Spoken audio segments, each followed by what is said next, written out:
Guys, how's it going? It's Al. Welcome to week 7 on DraftKings, where there are 6 teams on bye, a couple of really good teams not playing on the slate. We have the Jaguars, we have the Dolphins, the Eagles, the 49ers, and the Vikings all off the slate, leaving us with this hot piece of trash tire fire of a week 7 main slate on DraftKings. But somebody's got to win it, and it might as well be us. So let's start putting in the work to figure out what we got to do to build a tournament lineup around a quarterback with a double stack, a bring back, a secondary stack, correlate this lineup in such a way that we can build it around some running backs who also have the 5 boxes checked off, or as many of them as possible. Those being playing at home, favored, goal to go touches, involvement in the passing game, and expectation of 20 plus opportunities on the week. We're going to do it all. If you have not joined our Discord yet, make sure that you get in there at smizzle.tv/Discord. Become a channel member at smizzle.tv/join. That's $5 a month if you wanted to get access to the VIP rooms as well as the cheat sheet that comes out every Friday. And I appreciate you guys being here and just watching. It does mean a lot. So please drop a like on the video. If you have not subscribed to the channel yet, please subscribe to the channel. It helps more than you can even fathom, as well as ringing that notifications bell also helps more than you can fathom. And let's go. He's a legend. The Smizz Gang Listener League for week 7 is posted. It is 4,500 people in it. We got to fill this. It's filled early for week 4 and week 5. It filled Sunday morning of week 6. Let's make sure that we get this filled so that they don't make it smaller. $10 entry fee, 3 max, 0 reg. You will not find this game in the lobby. You got to go to smizzle.tv/links if you wanted to join. Make sure that you get your entries today. And if you have not already followed the Al Smizzle Fantasy Football channel, you can find the link to that in the link tree as well. Smizzle.tv/links, where you will find the recap video every single Monday and the Rainmakers video that I come out with on Fridays, as well as other content thrown in there as well. Go follow the Al Smizzle Fantasy Football channel. Let's take a look at this slate. Like I said, this is a tire fire. This is really bad. And it's not just really bad. It's I'll get into it in a second. Let me tell you what's bad about this slate. Jaguars and the Saints, total of 40. Lions and the Ravens, total of 41. Bills go to New England, 42.5, favored by 9. Browns and the Colts, 39.5. Falcons and the Buccaneers, 39. I have acid reflux just from reading these totals. Commanders and Giants, two teams we want to stream defenses against, and they're playing each other. Blah. 40.5 is the total there. Raiders and Bears, 37.5. Fields may not play in this one, and Jimmy G apparently is fine after leaving last game. Then we move to the afternoon. Steelers, Rams, 43.5. Cardinals, Seahawks, 44.5. Chargers, Chiefs, 50.5. Packers, Broncos, 45. And as I said, the fun teams off the slate. So looking at the slate, ugly. Not so bad. Pretty good. But a bad defense that we could attack. And like everybody wants to play this. This is okay. So it's not going to be pretty. We have to get access to this game. So I'm going to do this differently this week because like we have to get access to this game. Chargers play on Monday night. And so typically, if you've noticed this over the last 8 years that I've been doing content here on YouTube, like I try to avoid putting players from the Monday night game in the first look because the game hasn't happened yet.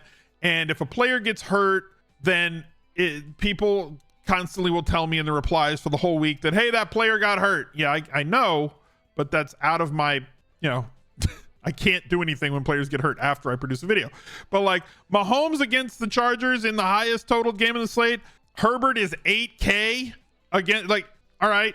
Like he's been very good, 25.7 going into the Monday night game against the Dallas Cowboys. Their defense hasn't done a really good job of stopping anybody for the Chargers. They're getting a lot of sacks, which is nice, but like they're giving up a ton of yards, both on the ground and through the air. Las Vegas, they're just bad. So like, I'm not counting this for that team, but like Minnesota, good offense, did a whole lot. Miami, 466 yards through the air. Tennessee ran for 141 against them. So the Chiefs, even though we don't know who Mahomes is going to throw it to, he's still completed 30 and 31 passes, 29 in week 2, 21 that week. Like he's still a guy who can do an awful lot with the football, thrown for 11 touchdowns so far in 6 games, not up to his usual shenanigans of throwing for like 20 touchdowns through 6 games. But that comes down to anybody who rosters Patrick Mahomes, who is a thinking player and going to stack their lineups, is likely going to do it with Travis Kelce because he's a big differentiator.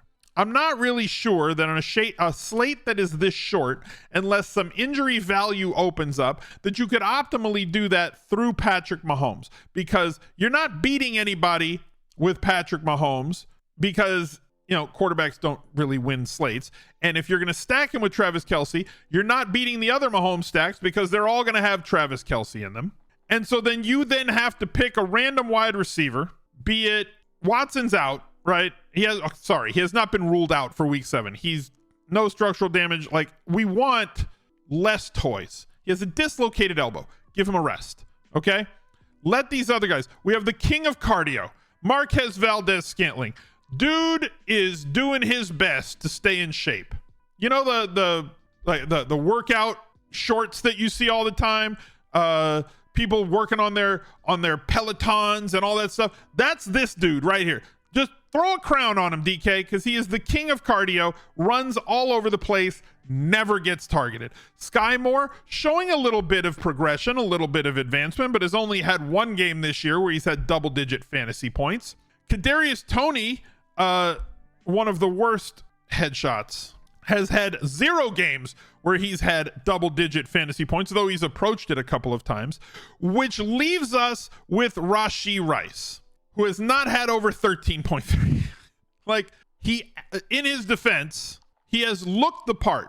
Rashee Rice is the one who looks like he has the most juice with the ball in his hands. He also has earned more respect, not just from the coaching staff, but his quarterback, running more routes, playing more snaps, and getting more design plays for him the last 4 weeks than he was early in the season. And typically Andy Reid does not like or play rookie pass catchers. His system is just too complex for them to grasp.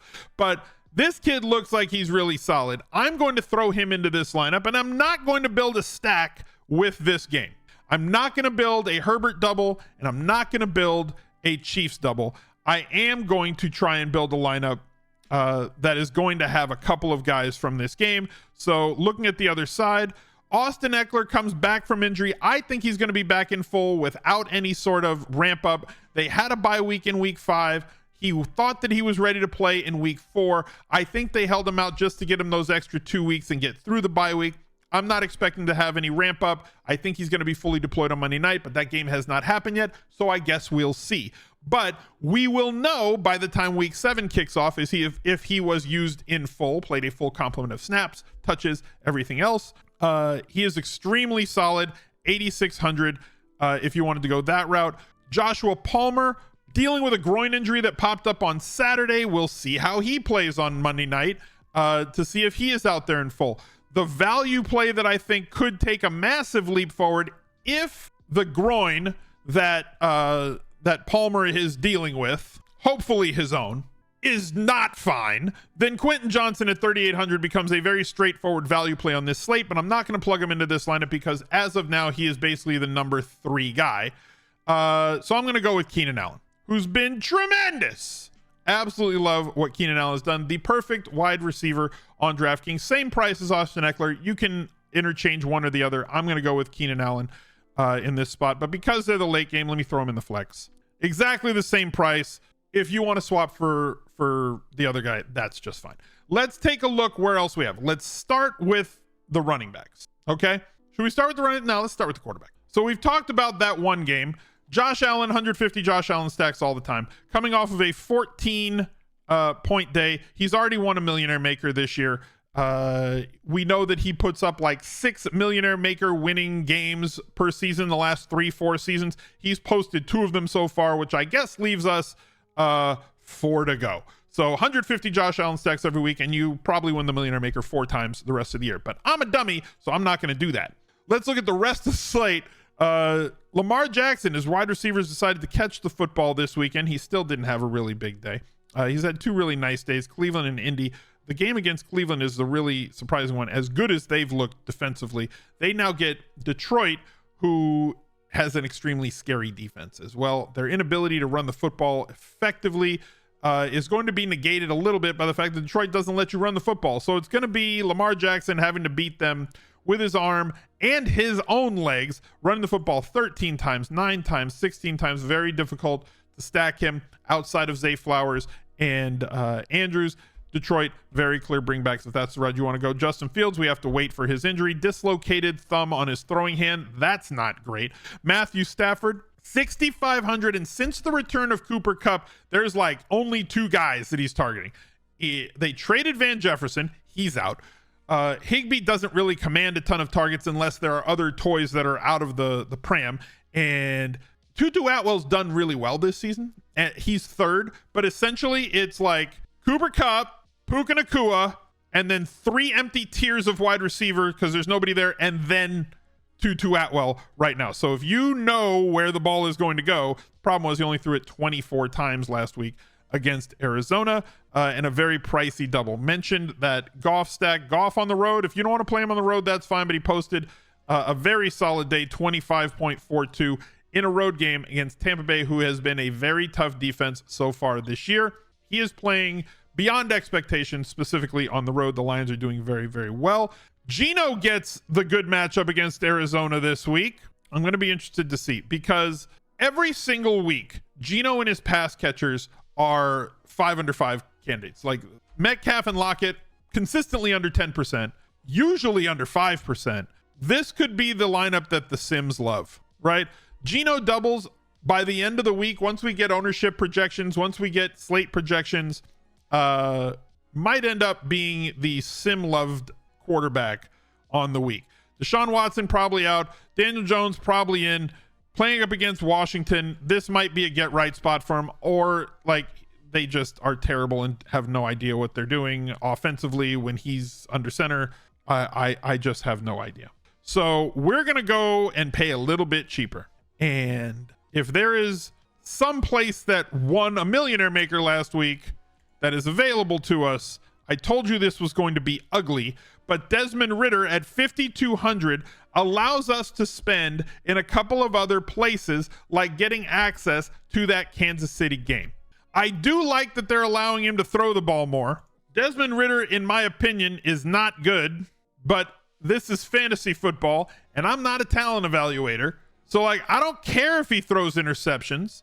I care that he completes passes when it comes to my double stacks. And if he's going to complete passes, it's pretty clear where those passes are going to go. 1, it's going to go to Drake London. And 2, I'm not drinking any Merlot. 2, it's going to Jonnu Smith, who is still only 3,600, coming off of 3 straight games of double digits, 1 touchdown this week, solid amount of catches, 4+ catches in every week since week 2. Very, very much a part of this offense.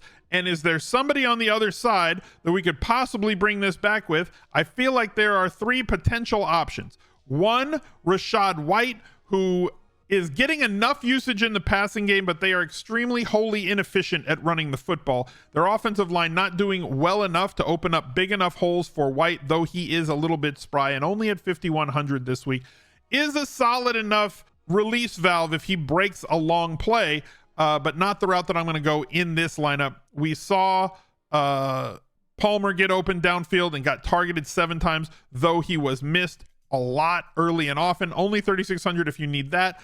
Mike Evans has not posted a big game since week 2. He's on and off. I think he's going to draw the primary cover corner for them, which leaves Chris Godwin in a very high volume, very safe DraftKings spot with ceiling possibility at 6,900, an extremely nice price, leaving us with 5,300 left to spend. Let's plug in a defense. I mentioned before, I usually don't spend any time on defense, right? But like I mentioned before, how like we want to play defenses against any quarterback named Jones. So like look at where they priced him. The Bills against Jones, 4,200. The Washington Commanders, 3,500. They have learned the Jones corollary, and they are pricing up defenses against any quarterback named Jones. all these quarterbacks, all these bad QBs, right? Chicago might be without Fields, 29th, 3.8. Packers against Denver, 3.7. Tampa Bay against Atlanta, Ritter turns the ball over a ton, takes a lot of sacks. 27th, 3,600. So finding us a defense below 3,000 is going to be key. I think there are plenty of options. If Jimmy G doesn't play, even if Jimmy G does play, the Bears against him are fine. Atlanta against Tampa Bay, although Baker only took 1 sack against the Lions. Sure. Find yourself a cheap defense that you can go with. I'm just going to plug a 3K defense. It has no bearing on who my running backs are going to be on this slate. So looking at the running backs, we only have $6,450 left to spend, $12,900 in total salary, meaning that we are not going to be able to afford Austin Eckler for this lineup. And we're not going to be able to afford Saquon Barkley. Not really that, we kind of want to, but like Giants are a mess. Josh Jacobs last week, return to volume for him, 30 opportunities. 25 opportunities, 28 opportunities, 22 opportunities. This is where they are going to live. He plays against Chicago. There are going to be a lot of ways I'm going to want to get Josh Jacobs involved in tournaments this week, but I'm not going to do it with this particular lineup. David Montgomery is awaiting results from the MRI for the injury that he has sustained. He has been tremendous this season. If he is out, Craig Reynolds becomes a value. You saw who the cover boy was, so like we are going to continue attacking Arizona with running backs. Kyron Williams posted a 156-yard day with a touchdown. Ken Walker, the primary offensive cog for Seattle. I mentioned how well I think Geno doubles are going to be played this week because everybody's going to flock to Ken Walker. He's going to be the bit of chalk that we're going to dive into here. Jonathan Taylor, don't know when or if. Eventually he's going to take over the highest volume role. They ramped him up a little bit more. Zach Moss still a thing. Right now I think they're at 50-50. I think week 8 is when they're just going to let him loose. I think they're going to split. Maybe John Taylor goes from 50% to 60% of the work this week, or not from like that's what he got last week. I think he'll range from between 50 to 60% of the snaps and touches for Indy in week 7. Jones has the great matchup. Did not get the snaps back in week 4. They're coming off a bye. This could be the week that he goes absolutely bonkers. But we have 5,900 remaining for this lineup. We have few options, and they're all in good matchups. AJ Dillon, 21 opportunities in their last game. He has not looked good so far this year. Jerome Ford against Indy, 5,100, still getting the lion's share of the work, even though Kareem Hunt got a touchdown. He has been basically the primary guy. We are super short on this slate. Ramondre Stevenson, 6 targets. I think that they have to lean on him with the injuries that they're having in their passing, their wide receiver room, that they kind of have to lean on him a little bit more in the passing game. 5,600 in a game that they should be playing from behind against Buffalo, be in more passing situations and have to dump off. But give me Brian Robinson against this Giants front. Ain't that great? They blitz a lot. They give up a lot over the top. But Brian Robinson getting more than enough usage in games that project to be neutral game script to positive game script for the Commanders. The Commanders favored by 2 in this game. 5,800 for Brian Robinson Jr. in a situation like that is far too cheap in my opinion. He is the lead back in games that they project to play from ahead. So give me Brian Robinson Jr. at 5,800 to fill out this tire fire of a lineup on a tire fire of a slate. We want to attack a little bit more, in my opinion, later in the week. Once we get some value opportunities to attack more through these afternoon games. PMR is going to be your friend this week. I wish you the best. Look out for another video right there. He's a legend.